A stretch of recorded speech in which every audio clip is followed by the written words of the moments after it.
Бұл ойынның шарты оп-оңай. Біз айна. Сәлем достар.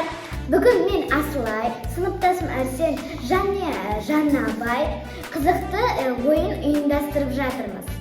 Асылай, бұл ойынның шарты қандай? Бұл ойынның шарты оп-оңай. Біз мына батырманы басып, сұрақтарға жауап беруіміз керекпіз. Жаннабай бізге сұрақтар қояды. Олай болса, оқушылар, дайынбыз ба? Иә.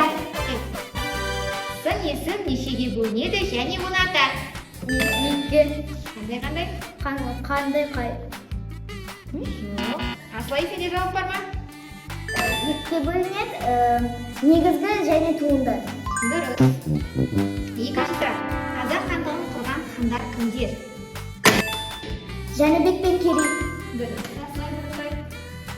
Жүздік мен екі сандарының көбейтіндісінің мәні нешеге тең? 200. Арсен Дұрыспай. 690 мен 3 сандарының бөлінісінің мәні нешеге тең? 203.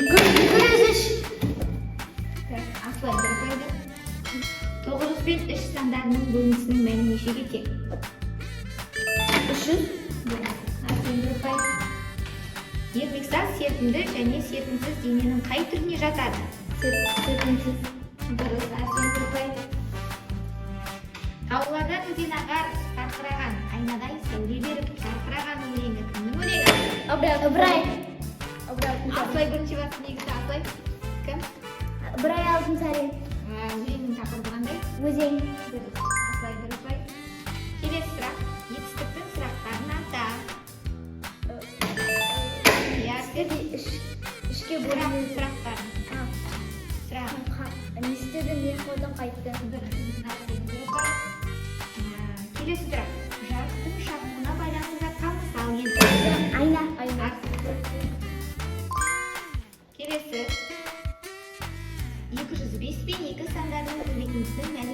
410. Арсен бірінші басында. Өте тамаша. Оқушылар. Асылайда бізге сөз ұпай. Арсенде. Олай болса, ұпайлар саны бойынша Арсен алға шыққан екен. Бірақ біз не деп айтамыз?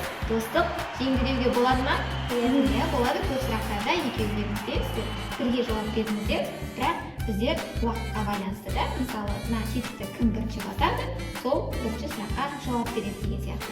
Олай болса, Арсен, сен менің 10 балыма ие болдың деп айтуға болады. Достар, бұл ойын сіздерге ұнаса, тіркеліп, лайк басып, комментария жазуды ұмытпаңыз. Сау болыңдар!